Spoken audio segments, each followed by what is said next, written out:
주를 믿는 사람들에게는 예나 지금이나 우리 주님께서 피난처가 되어 주십니다.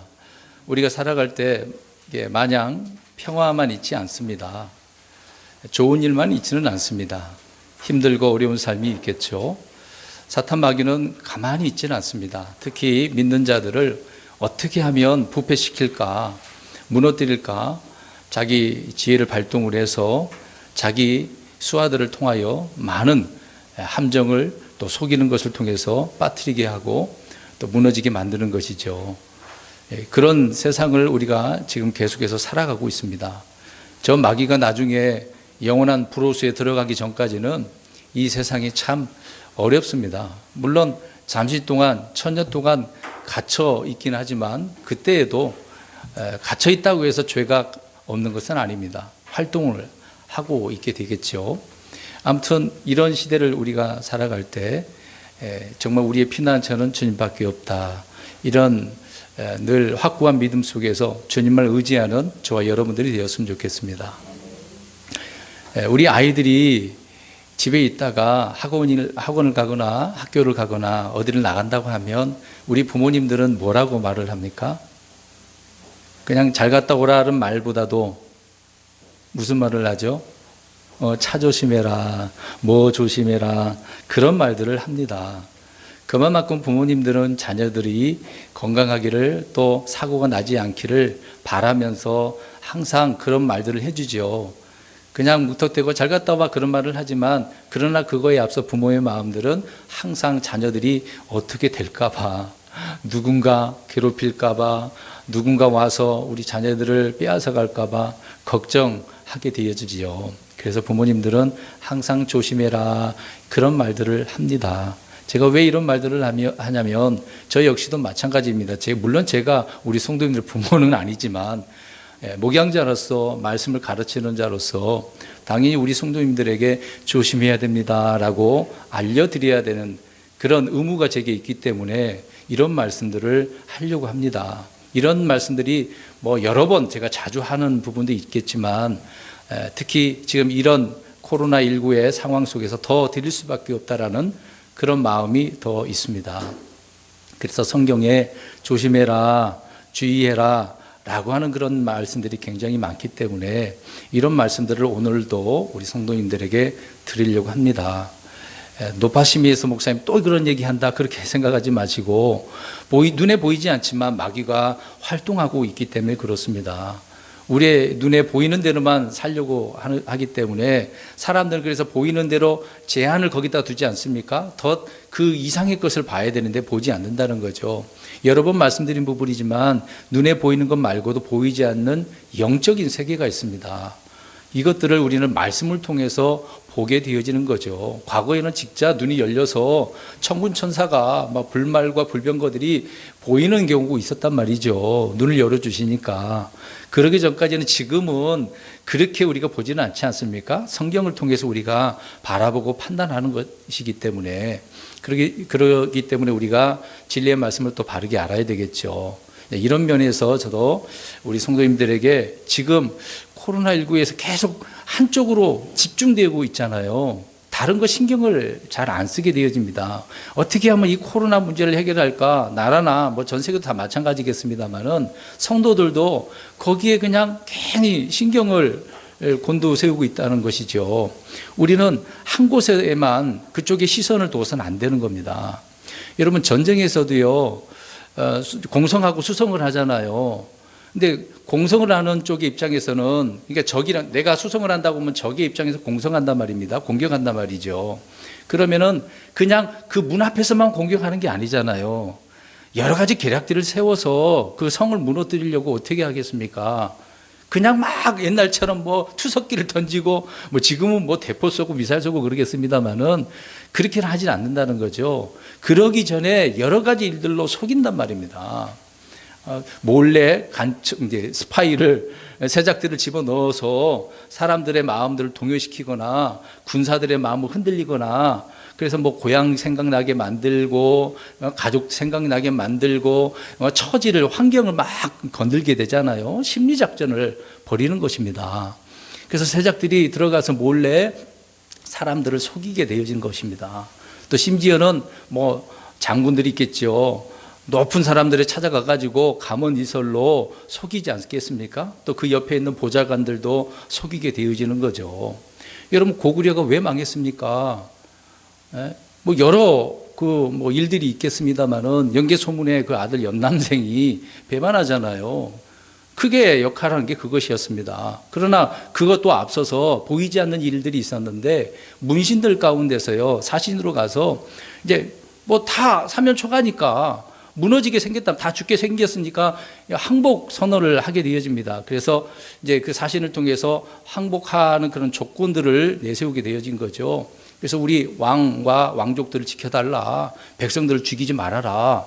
그래서 당나라가 이적이 그래 알겠다 그렇게 했단 말이죠. 그러나 이제 그 사신이 가서 그렇게 항복하자고 왕과 많은 신하들에게 보고를 했습니다마는 실제적으로 당나라는 어떻게 하려고 하는지 아십니까? 그렇게 해주려고 할 의도가 없었습니다. 그냥 우리를 반대하는 데는 다 죽여버린다는 얘기죠. 그러니까 거짓 항복 선언, 거짓 그 정책을 합의를 봤던 것입니다. 믿어서는 안 되는 일들이죠. 그러니까 우리의 적은요, 우리를 무너뜨리기 위해서 어떤 속임수, 어떤 계략을 가지고 나올 수밖에 없다는 것입니다. 그런 면에서 우리는 주의를 하고 또 조심을 해야 되는 거죠. 괜히 저 사람하고 내가 손잡게 되어지면 그냥 평화만 있겠지라고 생각을 할 것입니다. 그러나 그렇지 않다는 겁니다. 그러면 우리는 그리스도인들인데 보이지 않는 저 영적 싸움을 우리가 날마다 하고 있는데 저 사탄 마귀가 어떻게 눈에 보이는 가운데서 평화 조약을 맺으려고 할 거 아니겠어요? 그래, 평안하게 지내라.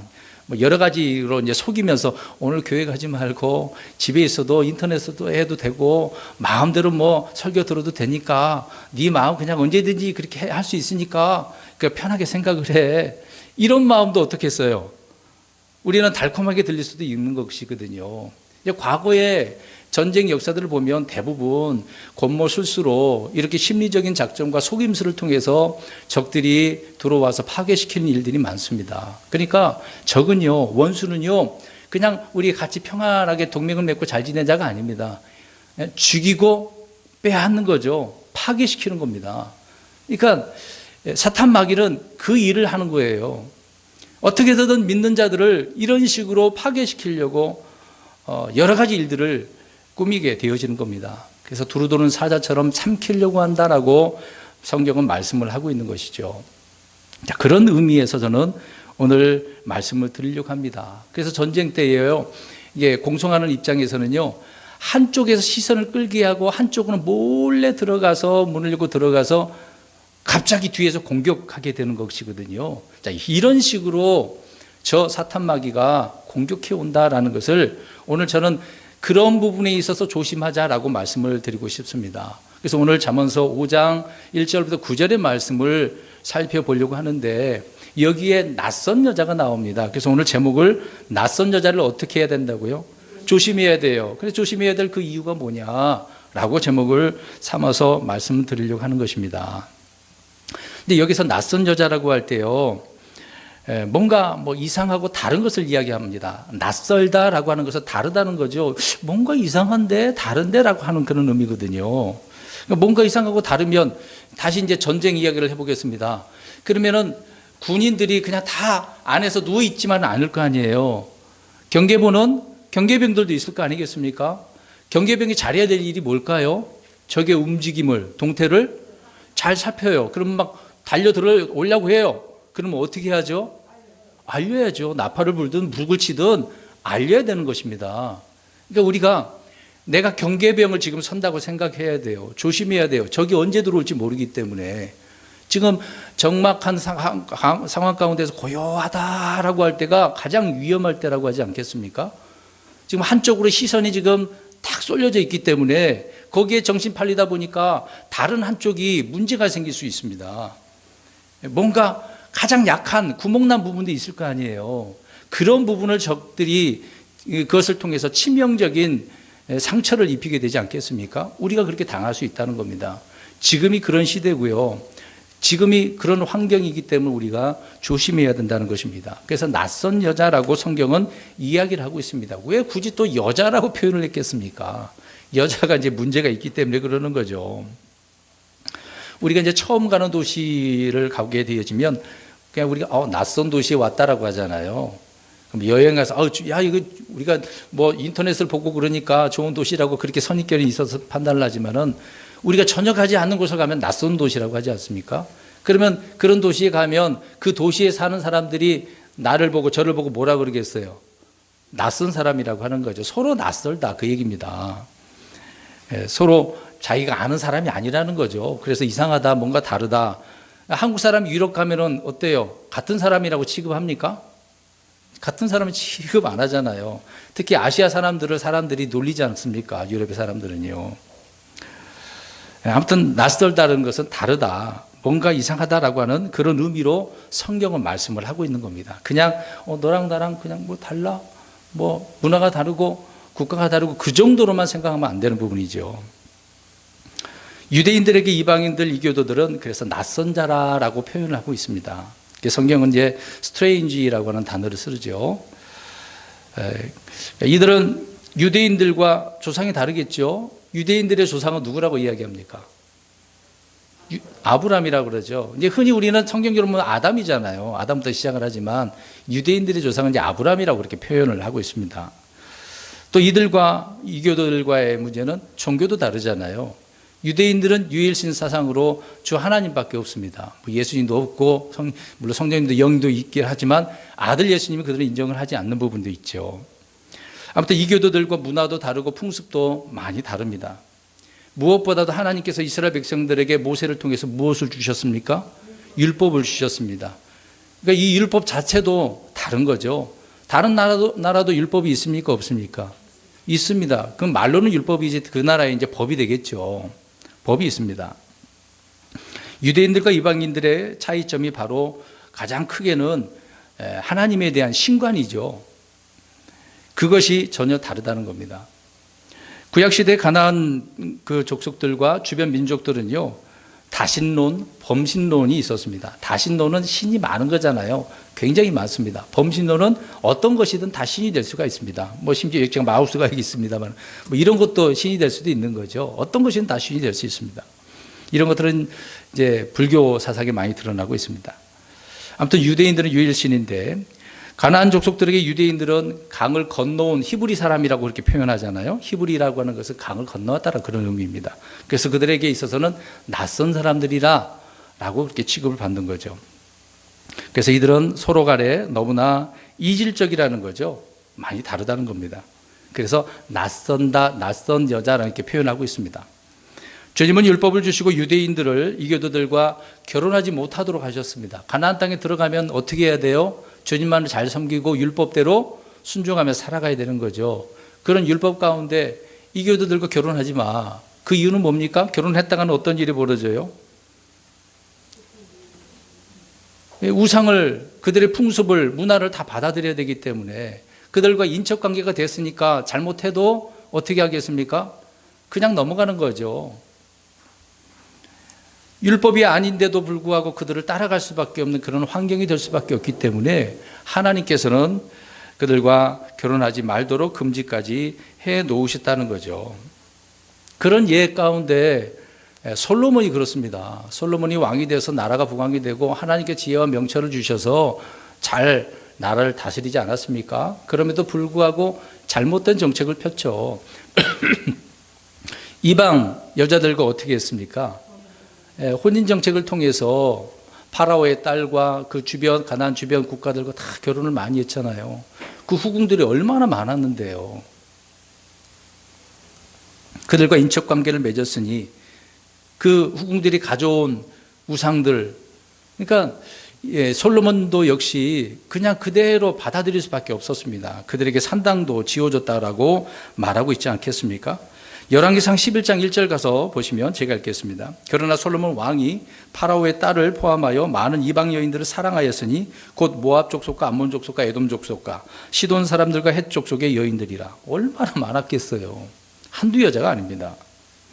이런 여자들을 솔로몬의 아내로 맞아들였습니다. 그러니까 이런 여자들은 솔로몬에게 있어서 어떤 여자들입니까? 오늘 제목처럼 낯선 여자예요. 낯선 여자들. 조심해야 되는데 그들을 받아들였으니 어떻게 됐습니까? 말년에 무너지게 되어지는 거죠. 우상을 섬겼다라고 이야기를 하고 있습니다. 그래서 느헤미야가 이런 이야기를 하죠. 13장 26절에 제가 읽겠습니다. 하나님께 사랑을 받았는데 하나님께서 그를 왕으로 삼아온 이스라엘을 다스리게 하셨으나 그럼에도 불구하고 심지어 그도 이국 풍습의 여인들이 죄를 짓게 하였느니라 라고 이렇게 이야기를 하고 있습니다. 그러니까 솔로몬이 죄를 지은 거예요. 낯선 여자들을 받아들여서 그들로 인해 우상을 섬겼기 때문에 그렇습니다. 또한 이 이방 여인들을 아내로 삼았을 뿐만 아니라 말씀드린 것처럼 그 우상이라고 하는 아스다롯 밀곰을 철저히 섬기게 되지 않습니까? 그러니까 솔로몬은 자기 부인들을 하나님을 믿도록 건져내야 되는 입장인데 전혀 그렇지 않았다는 거죠. 반대 입장이 됐다는 것입니다. 그래서 오히려 솔로몬 자신이 타락하게 됐다는 거죠. 그러니까 낯선 여자를 조심하지 않으면 내가 어떻게 된다는 겁니까? 타락하게 되어집니다. 그러니까 낯선 여자를 조심하지 않으면 제가 앞에서 말씀드렸잖아요. 앞에서는 공격하지만 멀리 이제 돌아서 뒤에서 약한 부분을 통해 쳐들어오면 누가 망하는 겁니까? 내가 망하는 거예요. 내 나라가, 내 가족이 망하게 되어진다는 겁니다. 그래서 조심해야 된다라고 말씀을 드리고 있는 것이죠. 잠언에는 그래서 낯선 여자에 대해서 경고가 굉장히 많이 나오고 있습니다. 그래서 이런 낯선 여자가 성경은 창녀, 음녀, 이방 여인 이렇게 말씀을 구분을 해놓고 있는 거죠. 그러니까 영적으로 이 낯선 여자는 영적 음행을 일삼는 큰 바벨론이라고 계시록에 말씀을 하고 있습니다. 음녀라고 표현하고 있는 거죠. 그러니까 영적인 부분입니다. 지금 바벨론이 있어요, 없어요? 없어졌습니다. 이미 고대 바벨론은 없어졌어요. 그럼에도 불구하고 영적 바벨론, 큰 바벨론은 있습니다. 그것이 음녀라라고 이야기를 하고 있는 거죠. 그래서 이 큰 바벨론은 땅의 창녀들과 가증한 것들의 어미다라고 계시록에 말씀을 하고 있는 겁니다. 그러니까 이 말은 이 땅에 있는 창녀들 또 이런 가증한 것들은 모두 큰 바벨론에서 나온 것이다라고 말씀을 하고 있는 것입니다. 그래서 조심해야 되는 거거든요. 이 세상의 모든 우상들 종교가 바로 이 큰 바벨론 이 종교에서 나온 것입니다. 기독교 외에는 순수한 성경이 말하는 기독교 외에는 다 어디에서 나온 거라고요? 큰 바벨론에서 나온 겁니다. 성경이 그렇게 이야기를 하고 있는 겁니다. 조심해야 됩니다. 우리가 말하고 있는 기독교 그럼 다 똑같은 기독교일까요? 아닙니다. 달라요. 성경이 다르면 다 다른 거죠. 성경도 달라요. 교리도 달라요. 말씀도 달라요. 섬기는 하나님도 달라요. 그 하나님이 말씀한 것도 달라요. 다 같다라고 생각하면 안 된다는 것입니다. 그래서 음녀가 그렇게 이 낯선 여자로 교묘하게 들어옵니다. 초대교회 때도 그렇지 않습니까? 그러한 음녀가 낯선 여자가 처음에 이제 초대교회에 몰래 들어왔다라고 이야기를 하고 있습니다. 그래서 조심하라라고 이야기를 하고 있는 거죠. 이런 큰 바벨론은 마귀들의 처소고 또 부정한 영들의 요새다라고 이야기합니다. 이런 처소 요새는 뭐예요? 거기에 다 어떻게 하고 있다는 거예요? 모여 있다는 거예요. 단체 집단을 이루고 있다 그 얘기를 하고 있는 거죠. 그래서 조심해야 된다라고 말씀을 드리고 있는 것입니다. 그러니까 성경이 말하는 음녀는요, 이방신들, 이방 종교, 우상들, 또 낯선 여자의 입, 낯선 여자들의 기를 말하고 있습니다. 자, 이런 영적 음행을 하는 이스라엘 백성들이 특히 남유다, 예루살렘이라고 이제 표현하고 있는데 이들은 이방 신들의 완전히 접하게 되어서 무너지게 되어지지 않겠습니까? 자, 이런 부분이 있어서 우리는 조심해야 된다. 1절 가서 보십시오. 이런 낯선 자들에게 우리가 넘어지지 않기 위해서 속임을 당하지 않기 위해서 주님은 1절부터 3절 말씀에 우리에게 아주 중요한 말씀을 먼저 해주고 있습니다. 그들의 정체, 그들의 문제를 이야기하기 전에 잠언 5장 1절부터 3절에서는요, 하나님께서 조심해야 될 그런 필요성이 그들에서 건짐을 받기 위해서는 어떻게 된다고 말씀하는지 보겠습니다. 1절을 보니까 내 아들아 내 지혜에 주의를 기울이며 내 명철에 내 귀를 기울이라 라고 말씀을 하고 있습니다. 이제 아들이라고 표현하잖아요. 자녀에게 그렇게 표현하고 있는데 무엇에 귀를 기울이라고요? 지혜에 또 명철에 귀를 기울이라. 지혜와 명철. 그러니까 하나님 말씀이잖아요. 지금 우리가 통틀어서 하나님 말씀이라고 표현하고 있습니다. 하나님의 말씀 지혜고 명철이니까요. 잠언서만 그렇게 표현하면 안 됩니다. 모든 말씀이 다 그렇죠. 그러니까 우리 아버지께서 하신 말씀을 잘 기울여야 돼요. 처음에 우리 아이 얘기했잖아요. 부모가 어떻게 한다고 나가면 조심해라 라고 하잖아요. 하나님께서도 그렇습니다. 그러니까 그럼 그 자녀가 나가서 엄마 아빠가 차 조심하라고 그랬으니 어떻게 해야 돼요? 차가 보이면 조심해야 되겠구나 그래야 돼요. 근데 그것을 보고서도 조심 안 하면 어떻게 됩니까? 사고가 나요. 그럼 누가 다치는 거죠? 자신이 다치는 것입니다. 그러니까 하나님께서 우리에게 내 지혜에, 내 명철에, 내 말에 귀를 기울여라 라고 했으면은 우리가 이런 낯선 여자가 나타났을 때 우리를 속였을 때 어떻게 하겠습니까? 조심하게 되어져서 판단하게 되어지니까 따르지 않게 되어지는 거죠. 그러면 누구를 지키는 거죠? 나 자신을 지키는 것입니다. 그러니까 경계를 지키는 이유는, 내가 경계하는 이유는 나 자신 때문에 그러는 거예요. 지금 우리가 이 악한 세상에서 조심해야 될 이유는 나 자신을 지켜내야 되거든요. 우리 가족도 지키고 우리 믿음의 식구들 지켜야 되지 않겠습니까? 이제 그런 차원에서 제가 이런 말씀을 드리는 것입니다. 제가 설교 시간에 이런 얘기를 안 하고 오늘 하나님께서 은혜 주셨습니다. 복 주십니다. 평안이 넘칠 것입니다. 다 잘 될 것입니다. 어떤 예화를 들어서 그렇게 이 얘기를 하면 성도들은 이런 말씀들을 잘 이해를 못하면은 그냥 그것만 생각할 거 아니에요. 그래서는 안 되는 것입니다. 그래서 하나님께서는요, 이런 말씀을 주셔서 말씀을 보고 읽고 들으라고 이야기하고 있습니다. 그래서 때로는 이런 말씀을 하셨어요. 너희가 읽어본 적이 없어? 듣지 못했어? 이런 말을 하잖아요. 니고데모에게 예수님께서 말씀하시지 않습니까? 야, 네가 이스라엘 선생인데 야, 이거 몰라? 이런 말씀을 하시잖아요. 그럼 선생이라고 한다면 알아야 되잖아요. 이 당시에 선생이라고 한다면 지금으로는 뭐 국어 선생, 수학 선생을 말하는 게 아니겠죠? 어떤 것에 대한 선생이겠습니까? 예, 말씀을 잘 가르치는 뭔가 그런 일들을 했겠죠.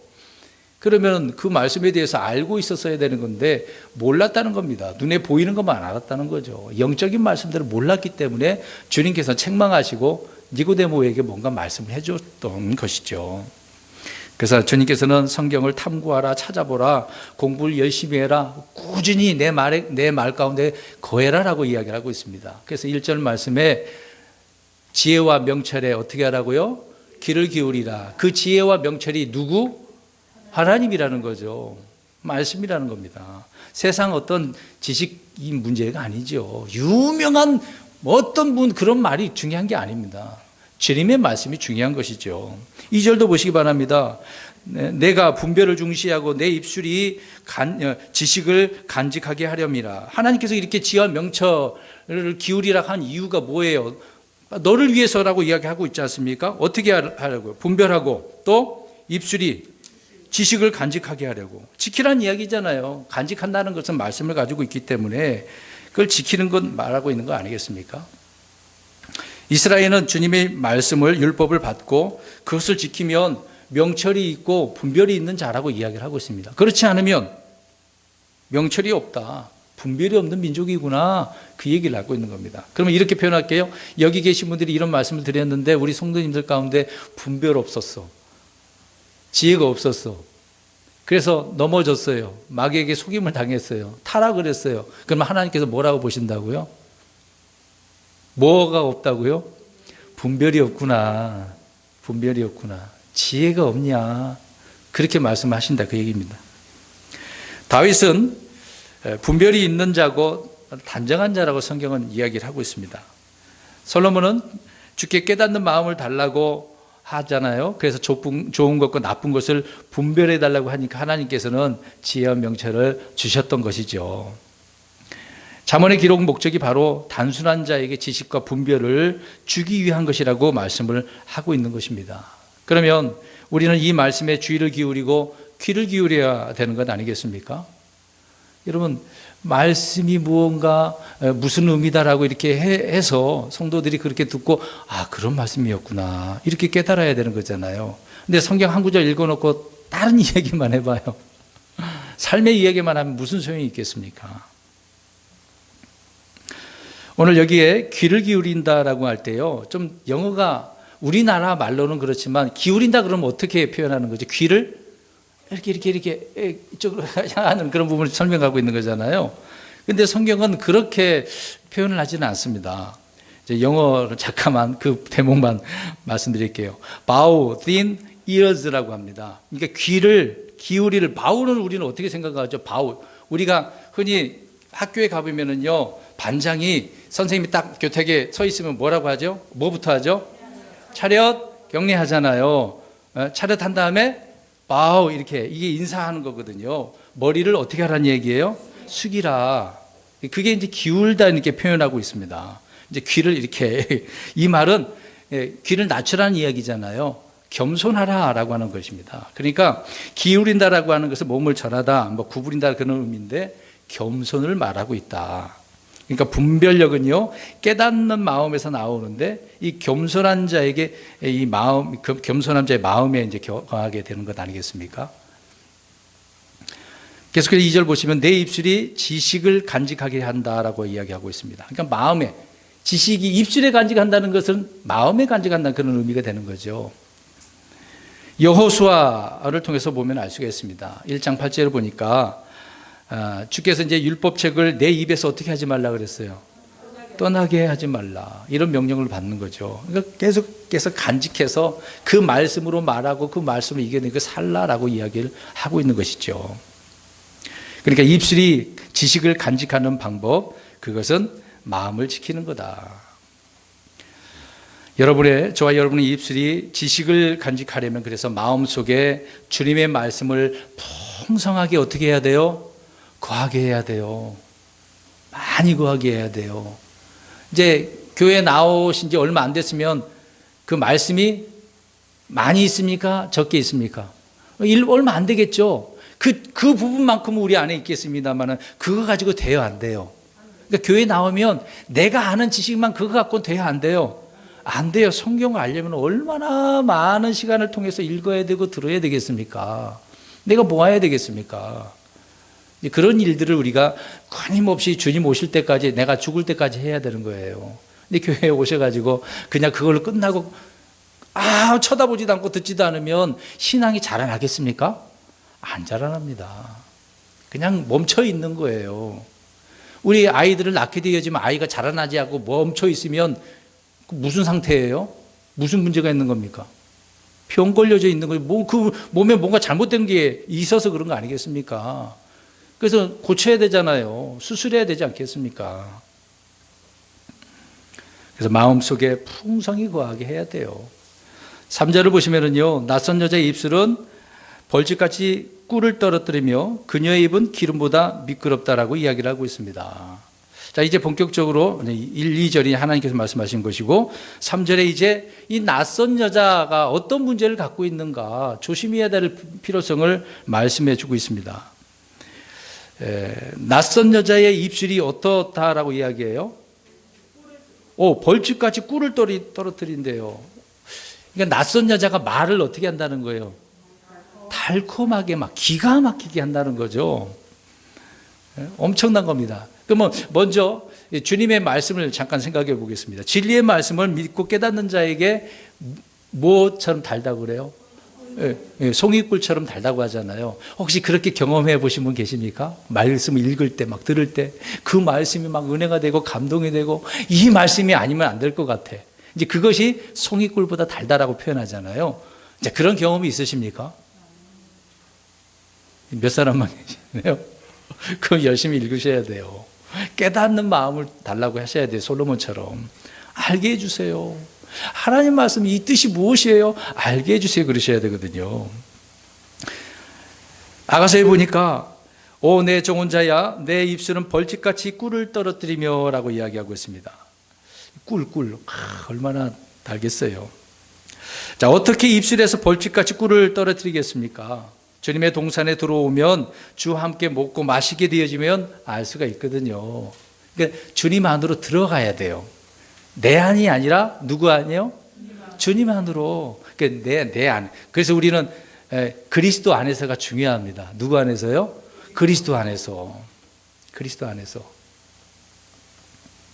아가서 5장 1절에 내 누이 내 정혼자야 내가 내 동산에 들어와 이렇게 표현합니다. 그래서 내 몰약과 내 향료를 거두고 내 벌집과 내 꿀을 먹으며 주님 안에 들어가야 먹을 수 있는 거거든요. 안 들어가면 못 먹어요. 주님 안에 들어가지도 않았는데 달콤해, 그런 일은 없습니다.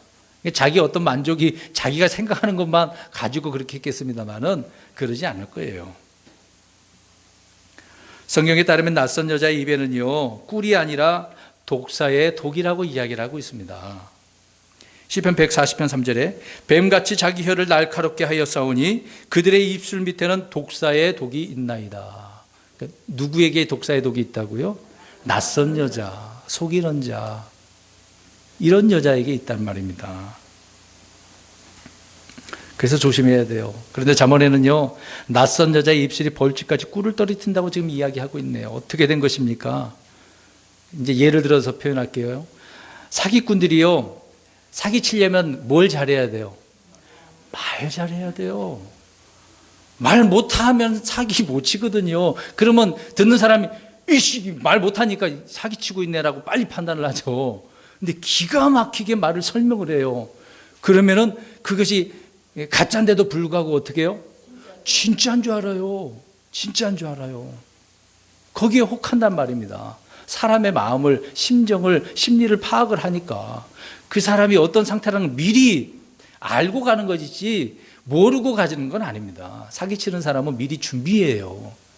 그 사람을 잘 살펴봤다가 어떻게 하면 이 사람을 요리를 할 수 있을까라고 하는 거죠. 이제 그렇게 본 다음에 말로써 잘 속이는 거죠. 말을 잘하는 것입니다. 특히 종교적인 사기꾼들이 있습니다. 이런 사기꾼들은 사람들의 혼을 빼놓을 만큼 말을 정말 잘해요. 또 전문 지식으로 무장한 사기꾼들은요, 일반인들이 알아들을 수 없는 말들을 가지고 좀 고급 단어들을 가지고 사용을 합니다.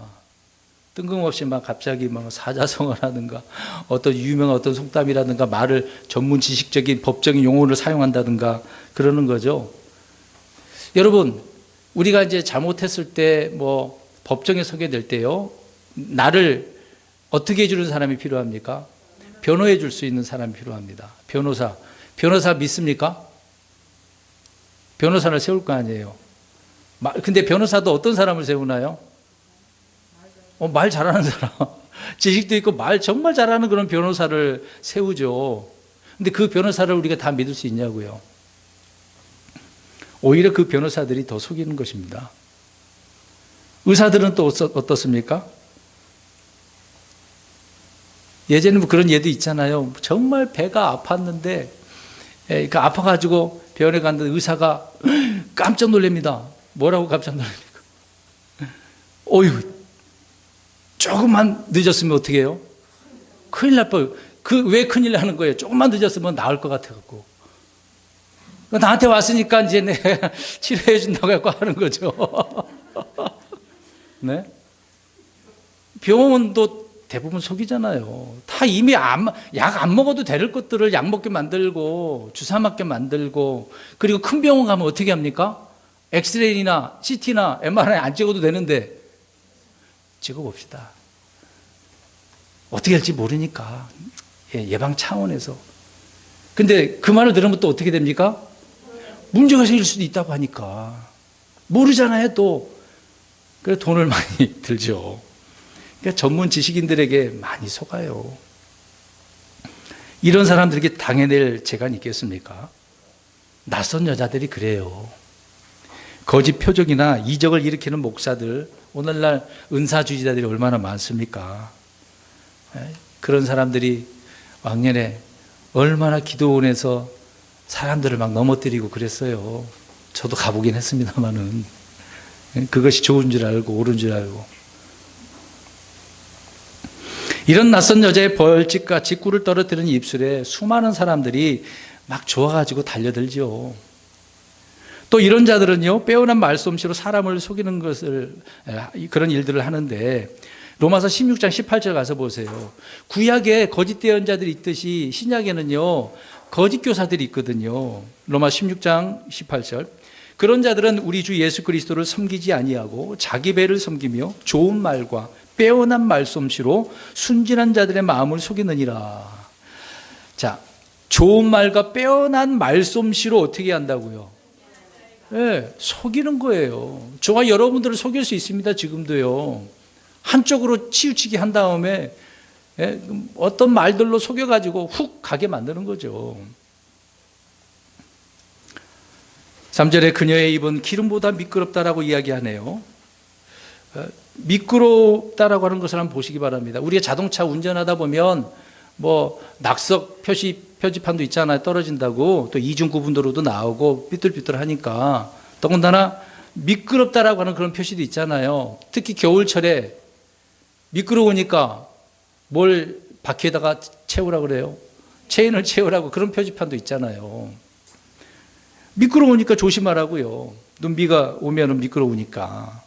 그러니까 운전자들은 그것을 보고 여긴 조심해야 되겠구나 그랬는데, 근데 그걸 무시하고 가면 어떻게 되겠습니까? 미끄러져서 그냥 떨어져서 죽는 경우가 얼마나 많아요. 그냥 속도를 그냥 밟아버리고.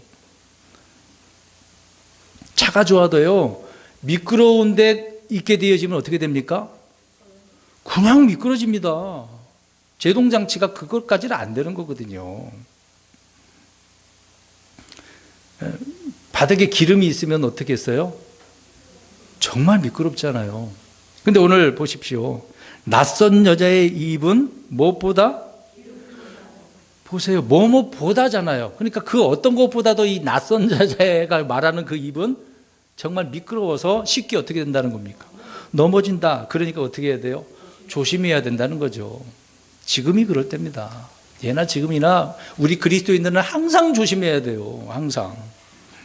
미끄럽기 때문에 그렇습니다. 주께서 우리를 미끄러지지 않게 하시는 분이죠. 그래서 다윗은 시편 17편 5절에 주의 행로들 안에서 내가 가는 것을 떠받쳐 주사 내 발걸음이 미끄러지지 아니하게 하소서. 그러니까 우리는 언제든지 이렇게 당해서 이게 속임을 당해서 넘어질 수도 있지만 주님께서 나를 어떻게 해달라고요? 미끄러지지 않게 나를 받쳐주세요. 혹시나 내가 그걸 발을 뒤졌다 하더라도 나를 받쳐주세요. 건져내라 달라는 이야기지 않습니까? 그렇게 미끄러지지 않기 위해서는 주님을 신뢰해야죠. 낯선 여자가 하는 말을 듣고서 그래? 그렇단 말이야? 그럼 가야지. 그러면 안 되는 거죠. 그래서 누구를 신뢰한 겁니까? 낯선 여자를 신뢰한 거죠.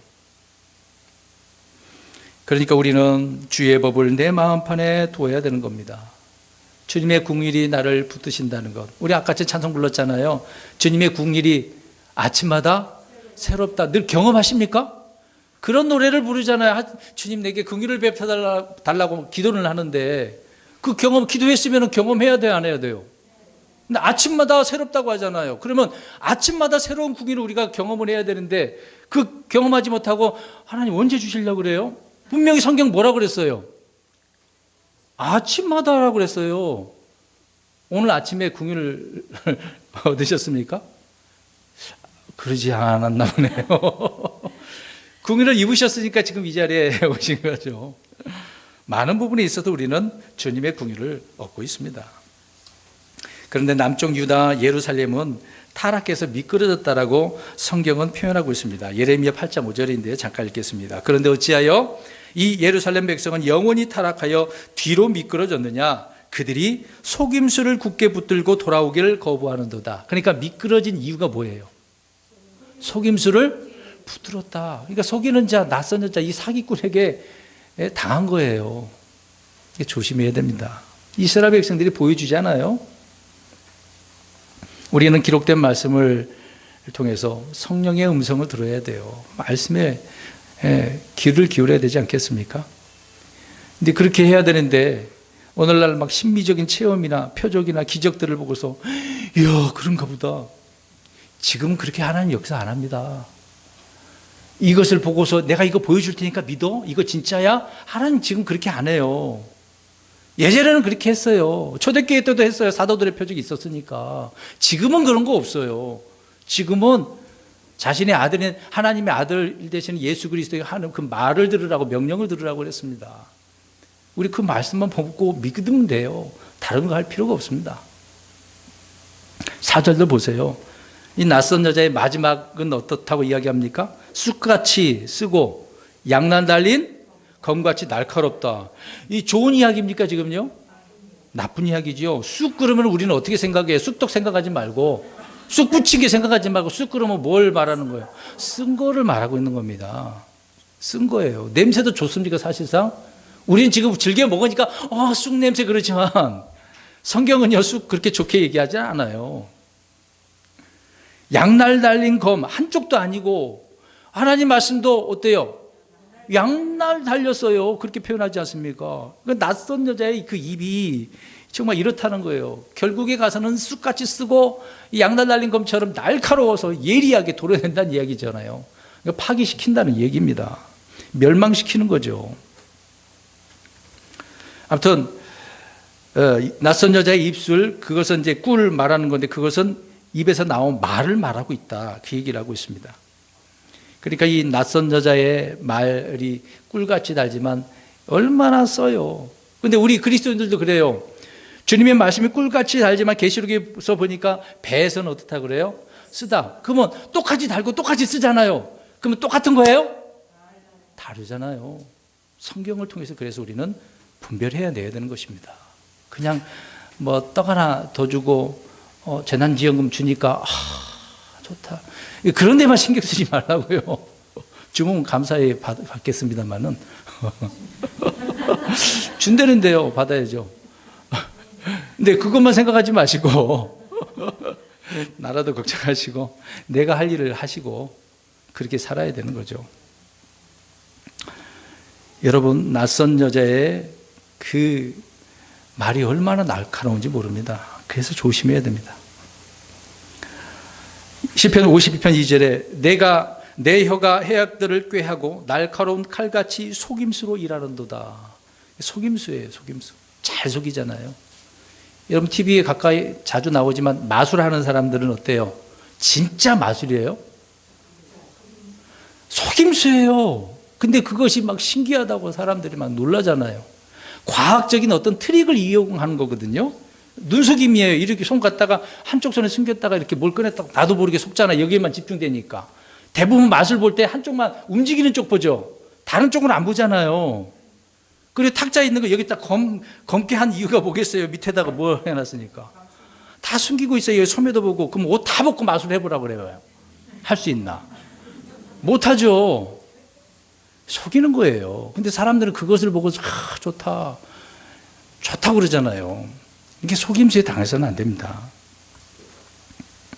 사람들의 말이 칼이고 창이고 화살이라고 시편 57편 4절에 말씀을 하고 있습니다. 그러니까 화살, 불화살을 쏜다고 그러잖아요. 저번에도 말씀드렸습니다만 마귀는 불화살을 쏴요. 화살을 쏴요. 그러면 어떻게 되겠습니까? 불화살을 피해요? 막아요? 전신갑주 중에 뭘로 막아요? 믿음의 방패로 불화살을 막는다고 표현하지 않고 뭐라고 그래요?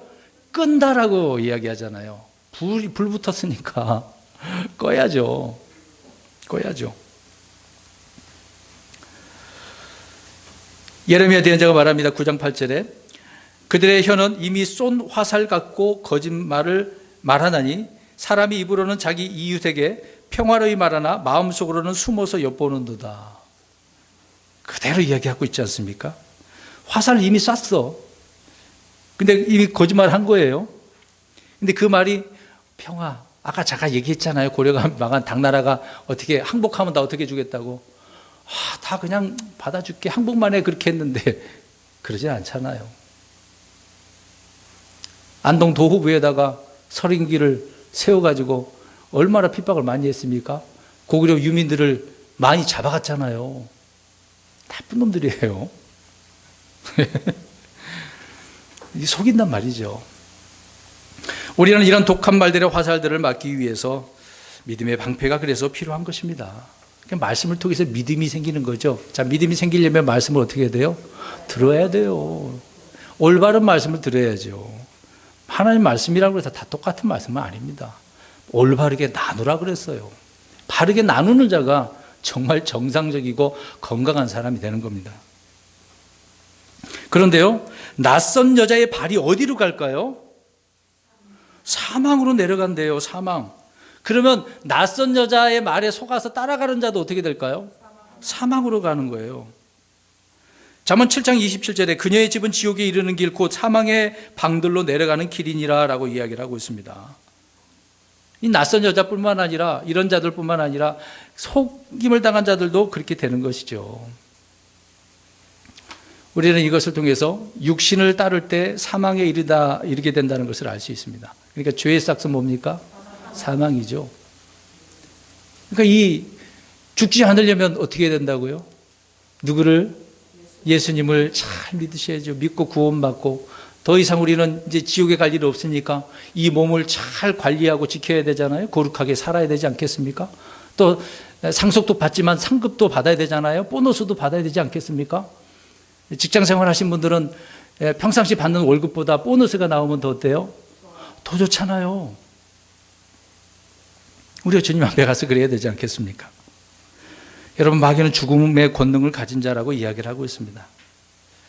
음녀들은요, 이 지옥으로 끌고 갑니다. 그래서 조심해야 되는 거죠. 그래서 거기 가지 말라고 예수님 믿으라고 하는 것이죠. 6절 보시겠습니다. 내가 생명의 행로를 곰곰이 생각하지 못하며 그녀의 길들이 움직임으로 내가 능히 그것들을 알지 못하느니라. 자, 곰곰이 생각하지 못했어. 그러니까 제가 오늘 우리 성도님들에게 지금 조심해야 됩니다, 이렇게 말씀드렸으니까, 속인다고 그랬으니까 누군가 어떻게 해야 돼요? 곰곰이 생각하고 있어야 돼요. 언제 속이려고 할지 모르니까. 근데 문제는 그녀의 길들이 어떻게 된다고요? 움직여서 알지 못한대요. 가만히 있는 게 아니야. 계속해서 또 바꾸고 이쪽으로 옮기고 저쪽으로 옮겨요. 알 것 같은데 옮겨버리니까 이거 뭐지? 혼란스러운 거죠. 낯선 여자가 마귀가 그렇다고 이야기를 하고 있습니다. 주님께서 생명의 길과 사망의 길을 두셨는데 그 선택은 우리가 자신이 해야 되겠죠. 자유죠. 누구나 자유가 있으니까 해야 됩니다. 근데 주님은 생명을 택하라고 하는데 마귀는 사망을 택하라고 유혹을 하잖아요. 속이지 않습니까? 그것이 생명의 길처럼. 그런데 그녀의 길들이 움직입니다. 이 말이 뭘까요? 마귀는 항상 사람들이 말로 다르게 바꾼다는 얘기예요. 변하게 만든다는 겁니다. 자, 세상이 변합니까? 안 변합니까? 변하잖아요. 지금 오랜 시간을 통해서 변해요. 악한 것은 변하지 않는데 더 악해지고 있는데 계속해서 뭔가 다르게 하려고 변화를 꿈꾸잖아요. 그래서 회사들도 변화해야 된다고 그러지 않습니까? 사람도 변하지 않습니까? 학자들이 말하는 이론이나 원리도 어떨까요? 새로운 이론에 변화하게 되어집니다. 이들은 시대가 변한다고 또 그렇게 표현하고 있는 거죠. 세상이 이렇게 표현하고 있다는 것입니다. 여러분, 우리는 한국말을 하고 있습니다. 예전에 우리가 한국말을 배웠을 때 옛날로 표현하면 국민학교잖아요. 그 당시 국어를 배웠을 때 그 용법이 있지 않습니까? 정해진 대로. 뭐 지금은 옛날에는 있습니다로 되어 있잖아요. 그걸 이제 있습니다라고 하잖아요. 지금은 어떻게 바뀌었습니까? 시옷, 있습니다라고 바뀌었잖아요. 시옷, 이응이 시옷으로. 그러면 지금 있습니다 배운 사람이 예전에 공부한 사람이 읍니다 쓰면 그렇게 썼으면 뭐라고 해요? 틀렸어요. 아유, 이것도 뭘, 아유, 이런 식으로 손가락질하고 조롱하잖아요. 그럼 그 전에 배운 사람은 그렇게 했는데 왜 제가 지금 이야기합니까? 우리나라 말도 어떻게 해요? 바뀌잖아요. 법칙도 또 바뀌고 그게 막 짜증날 때도 있습니다. 이렇게 표현한 이유는 다 이렇게 변한다고 합니다. 변하려고 하는 거죠. 그러니까 마귀의 거짓말은 언제나 이렇게 변하다는 것을 지금 저는 말씀을 드리고 있는 거예요. 그래서 그녀의 길들이 어떻게 한다고요? 움직여요. 그럼 우리 하나님은? 하나님 움직여요? 안 움직여요? 여전히 왕좌에 다 앉아 계셔요. 하나님은 안 움직이셔요. 움직이지 않습니다. 주님의 말씀 변할까요? 안 변합니다. 우리가 보고 있는 킹제임스 성경 그 말씀이 변합니까? 안 변합니까? 영어 킹제임스 성경이요. 안 변해요. 한국말로는 좀 한국말의 표현이 안 돼서 바뀌어질 수는 있습니다만은 영어로 번역한 성경 안 변하지 않습니다. 주님의 말씀은 변하지 않습니다. 네? 진리가 바뀌지 않는다는 얘기죠. 얼마나 감사해요. 이사야서 우리 한번 읽어보겠습니다. 오늘 안 읽었었는데 한번 읽어보겠습니다. 이사야 54장 10절. 이사야 54장 10절을 보시겠습니다. 하나님은 흔들리지도 요동도 하지 않습니다. 이사야 54장 10절 시작. 산들이 떠나가고 작은 산들이 움직일지라도 내 친절은 너를 떠나지 아니하며 내 화평의 언약도 움직이지 아니하리라. 내게 공의를 베푸는 주가 말하노라. 아멘. 아니 산들이든 작은 산들 이 세상은 어떻더라도 주님의 친절, 주님의 말씀, 우리 주님 자신은 어떻다고요? 안 변해요. 사람이 문제죠. 세상이 문제지. 주님이 그러시다면 주를 신뢰하는 자들도 변하지 말아야죠. 오늘 기분 좋았다고 하나님 잘 믿는 것처럼 했는데 내일 기분 나빠가지고 안 좋은 일이 있어가지고 나 하나님 안 믿어 이렇게 나오는 사람이 얼마나 많아. 나 교회 안 가. 짜증나고 나오다가 오늘 나오실 때 다투거나 싸우지 않았습니까? 없으셨죠? 꼭 그런 일들이 많이 생기더라고요. 근데 그럴 때 막 다툼이 일어나면 기분 나빠가지고 나 오늘 교회 안 갈래. 안 가고 싶어. 가도 나 찬송 안 부를 거야. 기도도 안 할 거야. 아직 얘기를 해서 그런가요? 네. 주를 신뢰하는 사람은 흔들리지 않습니다. 어떠한 일이 벌어져도 주를 섬기는 데 있어서는 흔들리지 않습니다. 묵묵히 그 길을 가는 거죠. 그러나 악한 자들은 안정이 없어요. 늘 두 마음을 품고 안정이 없어요. 이게 맞아, 저게 맞아. 그리스도인들이 왜 그러냐고요. 하나님 말씀 딱 정해져 있지 않습니까? 기록된 대로 믿으면 되잖아요. 근데 낯선 자들이 말하는 말을 들어가지고 이럴 거다 저럴 거다 다 자기 말이지 않습니까? 그럼 거기에 그런가 보다. 여기가 그런가 보다. 그래서 인터넷 조심하셔야 됩니다. 인터넷에 올라온 설교가 다 하나님 말씀만 전한다고 생각하십니까? 주의하셔야 돼요. 그냥 다 듣다가는 그대로 그냥 빨아들였다가는 큰일 나는 겁니다. 속아요. 7절을 보십시오. 오 자녀들아 너희는 이제 내 말을 듣고 내 입의 말들을 떠나지 말라. 그러면 낯선 자에게 속지 않기 위해서 주님의 말씀을 어떻게 하래요? 듣고 그 말들에서 떠나지 않는 거죠. 듣고 떠나지 않는 겁니다. 잘 들으셔야 돼요. 교회 오시면 잘 들으셔야 돼요. 목상 자랑이나 하고 한 주간에 있었던 이야기를 하고 과거에 어땠다라고 하는 거 의미가 없습니다. 주님의 말씀을 전해서 그걸 듣게 하고 그 말씀을 따르게 해야 되는 거죠. 지금 주님의 말씀을 붙잡고 살라고 이야기하면서 낯선 자들 때문에 그래서 조심해야 된다는 이야기를 하고 있는 것입니다. 주님의 말씀을 듣는 것만 문제겠습니까? 귀도 마찬가지인 뿐만 아니라 우리의 마음도 그렇고 눈도 그렇고 모든 삶의 패턴이 신앙생활이 주께로 고정되어야 되는 것이죠. 다시 7절을 보시기 바랍니다. 그래서 7절에 세 가지죠. 귀를 기울여야 된다. 또 하나는 귀를 기울였으면 그 말씀에서 돌이키지 말아야 된다. 그 다음에 그 말씀에서 떠나지 말아야 된다. 주님의 말씀을 떠나지 않으면요, 음녀로부터, 낯선 여자로부터 안전한 거예요. 아무리 무슨 짓을 해도, 아무리 공격해 와도요, 무너지지 않는 거예요. 누가 지켜주시는 거예요? 내가 그렇게 말씀대로 살기만 하면 누가 지켜주시는 거예요? 주님이, 말씀이 역사하는 거거든요. 걱정하지 마세요. 8절 보시기 바랍니다. 그녀에게, 내 길을 그녀에게서 멀리 옮기라. 그녀의 집 문에도 가까이 가지 말라. 중요한 부분이네요. 때로는요, 우리가 마귀를 대적해서 싸울 때도 있어요. 대적하라고 그랬으니까. 그때는 대적할 때는 무엇을 사용하는 거죠? 그거는 이제 막을 때, 공격을 방어하는 거고, 공격은 성령의 검, 칼을 가지고 찔러야죠. 예수님이 시험 받으실 때 마귀에게 말씀으로 공격하시지 않습니까? 그러니까 말씀으로 공격하니까 마귀가 어떻게 해요? 꼼짝 못하는 거 더 이상 할 말이 없는 거예요. 말씀이 그렇다는데. 예? 공격할 때는 그러는 거죠. 때로는 맞기도 하고. 근데 오늘 여기는 어떻게 하라는 거예요? 옮기라, 가까이 가지 말라 그랬다는 것은 피하라는 이야기잖아요. 가까이 갔다가는 어떻게 되니까? 당할 수도 있고 더럽혀질 수도 있으니까. 여기에 피해야 될 것들은요, 음행입니다. 음행이라고 하는 것은 싸우기보다는 피해야 하는 문제잖아요. 피해야 될 것이 있으면 어떻게 해야 된다? 피해야 된다. 싸울 것이 있으면 어떻게 해야 된다? 싸워야 된다. 그래서 요셉이 보디발의 아내가 얼마나 요셉이 정말 잘생겼나 봐요. 젊은 청년이었는데 유혹하려고 날마다 얼마나 괴롭혔어요. 그래서 아무도 없을 때 그래서 또 요셉이 어떻게 했어요? 옷이 벗겨진 채 막 도망가잖아요.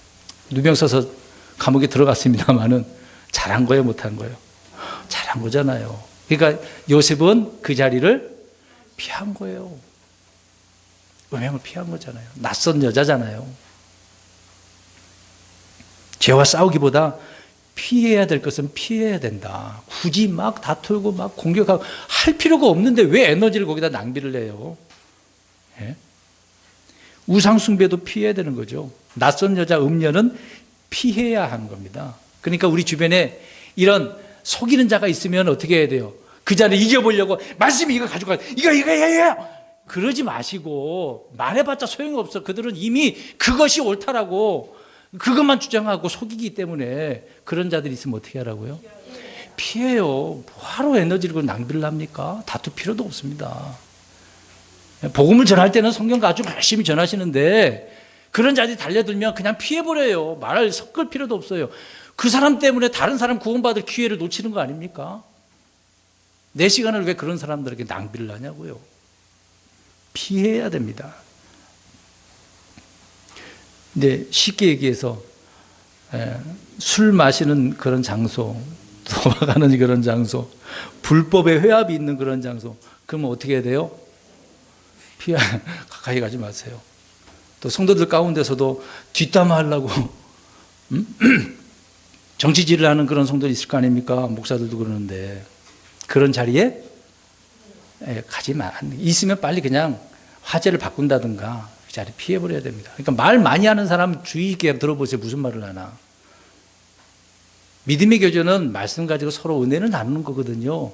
그런 대화를 안 하고 자기 막 인생 철학 얘기하고 정치 얘기하고 그런 얘기하면 어떻게 하라고요?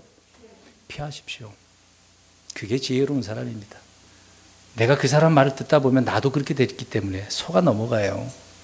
그래서 지금 그래요. 우리나라 지금 선거철이 조금 있으면 이제 내년에 다가오는데 얼마나 뉴스 맨 그런 얘기만 나오냐고요. 뉴스거리가 그것밖에 없나 봐요. 기자들이 맨 그것만 취재하나 봐요. 일부러 그런 걸 또 내놓는 겁니다. 조심하셔야 돼요. 그것만 보고 그런가 보다. 이 놈이 나쁜 놈이네. 저 놈이 나쁜 놈이네. 그런 데다가 신경 쓰지 마시라고요. 그냥 그런가 보다 하고 나는 그리스도인이니까 주님께서 내게 명령하시는 게 무엇인가? 그 길로 가야 되는구나. 그렇게 살면 되는 거잖아요. 그래서 옮기라, 떠나라, 가까이 하지 말라, 멀리 해라. 그렇게 말씀을 하고 있는 것입니다. 그녀의 집문에도 가까이 가지 말라. 집문에. 그 집문, 그 표현은 그 집안에 들어가겠다는 얘기잖아요. 마지막 9절입니다. 내가 내 존귀를 남들에게 주며 내 삶의 횟수를 잔인한 자들에게 줄까 염려함이라. 이게 뭐예요? 존귀를 어떻게 한대요? 빼앗긴대요. 내 명예, 존귀. 오히려 낯선 여자 때문에 내가 수치를 당하게 된다. 그러니까 낯선 여자 음녀는요, 우리를 파괴하는 데 목적이 있어요. 우리 같이 평안하게 살자. 아니에요. 믿지 마세요. 마귀는요, 우리에게 다가와가지고 우리 친하게 지내자. 그렇게 안 합니다. 속여서 무너뜨리려고 하는 거예요. 처음에는 그런가 보다. 달콤하다 그랬는데 알고 보니까 내가 그냥 저 밑바닥으로 떨어져서 수치를 당하게 된다. 그 얘기죠. 그래서 내 존귀를 남들에게 줘서 안 되는 일이죠. 이런 일을 당하는 사람들이 얼마나 많습니까? 특히 목회자들도 그렇고 정치인들도 그렇잖아요. 특히 도덕적인 문제가 생기면, 음행의 문제가 생기면 그것으로 인해서 교회뿐만 아니라 나 자신뿐만 아니라 하나님도 욕 먹게 만들잖아요. 그러면 예를 들어서 목사라고 호칭은 그래도 그나마 지금 사람들이 욕을 얻어먹고 있습니다만은 어떻게 생각합니까? 귀하게 생각을 해요. 근데 도덕적으로 문제가 생겼으면 완전히 무너지는 건 아니겠습니까? 그래서 사람들에게 주게 되는 거죠. 빼앗기게 되는 겁니다. 사회적으로 안매장 당하는 경우가 얼마나 많은데요. 낯선 여자에 당하면 그런 것입니다. 내가 지켜야 될 내 위치를 지키지 않으면 그런 일들이 생기는 것이죠. 그래서 더 큰 문제는 실제적인 이런 문제보다도 영적인 음행을 말하고 있습니다. 예? 영적 음행이 앞에서 말씀드린 것처럼 주님의 말씀을 떠나서 저 마귀의 말, 낯선 여자의 말을 신뢰하는 것이죠. 사랑하는 성도 여러분, 우리는 지금 어떤 자리에 서 있습니까? 정말 위험한 때입니다. 좋은 시대는 아닙니다. 코로나가 그렇다고 정말 이거 빨리 끝냈으면 좋겠어, 그럴 수도 있습니다. 더 심각한 문제가 올 수도 있는 거고요. 빨리 해결돼서 마스크 벗고 다니면 얼마나 좋겠습니까? 그렇게 되지 않을 수도 있고 될 수도 있습니다. 우리는 모르는 일이기 때문에. 결론적으로 정리해서 말씀드리겠습니다. 우리 그래서 경계를 잘 써야 됩니다. 조심하기 위해서는 파수꾼이 되어야 되고요. 이런 문제를 발견하게 되어지면 어떻게 해야 돼? 경고에 나팔을 불어야죠. 나 자신뿐만 아니라 우리 믿음의 사람들에게 나팔을 불어서 조심하자. 서로 간에 그렇게 조심조심 하자 그러면은 우리가 피하게 되지 않겠습니까? 또 대적할 것은 대적해야 되고 피할 것은 피해야 되는 것인데, 대적할 때는 어떻게 해야 돼요? 칼을 사용해서 찔러야죠. 또 막을 거는 방패로 막고요. 이런 낯선 여자, 음료, 저 사탄마귀가 하는 말들을, 이런 낯선 것들을 우리가 조심하고 자신을 지키자는 겁니다. 그러니까 결론적으로 이런 문제죠. 낯선 것을, 잘못된 것을 조심한 이유는 누구를 위한 거예요? 나를 위한 거예요. 나 자신을 위한 겁니다. 내 믿음을 계속해서 우리가 지켜나가기 위해서 항상 조심하는 그리스도인이 되시기를 주의 이름으로 축원합니다. 기도하겠습니다.